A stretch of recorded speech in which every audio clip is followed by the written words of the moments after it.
तब तो बहुत बड़ा भीषण दिक्कत हो जाएगा। अब इसमें फ्लाइट कंट्रोल जो कंप्यूटर होते हैं वो अलग अलग कंट्रोल सिस्टम होता है, यानी इसमें ना इलेक्ट्रॉनिकली वर्क ज्यादा करता है। आजकल जितने जहाज आ गए हैं वो ज्यादातर फ्लाई बाय वायर चल रहे हैं, क्योंकि ये थोड़े हल्के होते हैं, फ्यूल कम खाते हैं, एडवांस होते हैं, पायलट के ह्यूमन एरर के चांसेस ज्यादा होते हैं, जिस वजह से मशीन ह्यूमन की तुलना में कंप्यूटर कम एरर करता है जब तक कुछ टेक्निकल खराबी ना आए तब। तो फ्लाई बाय वायर में बहुत सारे सेंसर कंप्यूटर लगे रहते हैं, लेकिन ये कंप्यूटर में गड़बड़ा गया।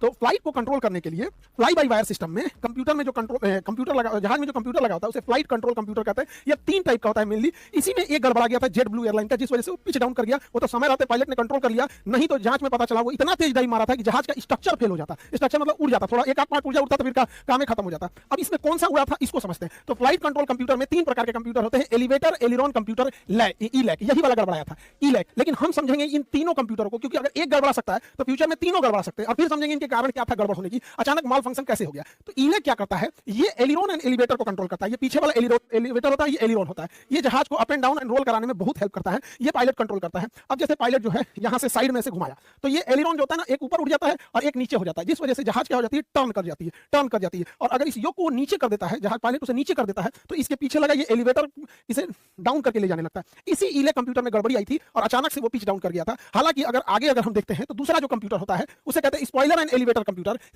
सेक कहते हैं। इसकी संख्या 3 होती है, जबकि ई-लैक की संख्या 2 होती है, सेक की संख्या 3 होती है। ये कंप्यूटर भी गड़बड़ हो सकता है। ये क्या करता है, फ्लाइंग सरफेस को कंट्रोल करता है। जैसे हवाई जहाज ये उड़ रहा है, अब इसको अचानक से आदेश आया कि आगे ट्रैफिक ज्यादा है, सपोज कीजिए मुंबई जैसा व्यस्त एयरपोर्ट है, तो इसे कहा जाएगा भैया अगर तुम 800 सपोज आप 900 की स्पीड से उड़ रहे हो तो थोड़ा धीमा चलो, 500 की स्पीड से उड़ो, नहीं तो पहले ही पहुंच जाओगे तो जाम लग जाएगा। तो भैया ये हवा में ब्रेक कैसे मारेगा, स्पीड धीमा कर लेगा वो तो ठीक है, लेकिन ब्रेक मारना भी तो जरूरी है। तो ब्रेक मारने के लिए इसमें लगा होता है स्पॉइलर, और इसी को कंट्रोल करने वाले कंप्यूटर को कहते हैं spoiler and elevator control computer, SEC कहते हैं, एसईसी सेक। इसकी संख्या 3 होती है। तो ये क्या करता है, यहाँ तो फ्यूल भरा होता है, बीचों बीच में फ्यूल भरा होता है, बाकी इसे कंट्रोल सरफेस होते हैं। तो ये ऊपर वाले प्लेट को हल्का सा ऊपर उठा देता है। ध्यान से देखिएगा, यहाँ पर ये पूरा बराबर दिख रहा होगा, और यहाँ पर ये ध्यान दीजिए ये उठ गया, इसे कहते हैं स्पीड ब्रेक। इसको हम टेक्निकल भाषा में स्पॉइलर कहते हैं। अगर इस स्पीड ब्रेक को उठा देगा तो हवा का ड्रैग लगने लगेगा, जिस वजह से जहाज धीमी हो जाएगी। अब ये सोच रहा 3 गो चौकी बराबर है, डबल बेड के चौकी बराबर। अब उड़ते जहाज में आप गाड़ी में से ऐसे हाथ बाहर निकालिएगा तो आपको गाड़ी में अजीब सा लगेगा, और हाथ ऐसे कर लीजिएगा तो हवा इतना तेज रोकेगा कि आप जान ही पाइएगा। तो उसी तरह से ये स्पॉइलर निकल जाते हैं और स्पीड को डाउन कर देते हैं। अगर इस कंप्यूटर में गड़बड़ी आएगा, पता चला कि पहले ही ऑटोमेटिक निकाल दिया, तो आजकल हवाई यात्रा बड़ा पटांग हो गया है, रीजन समझते हैं। तो ये स्पीड ब्रेक होता है जिसे स्पॉइलर कहते हैं।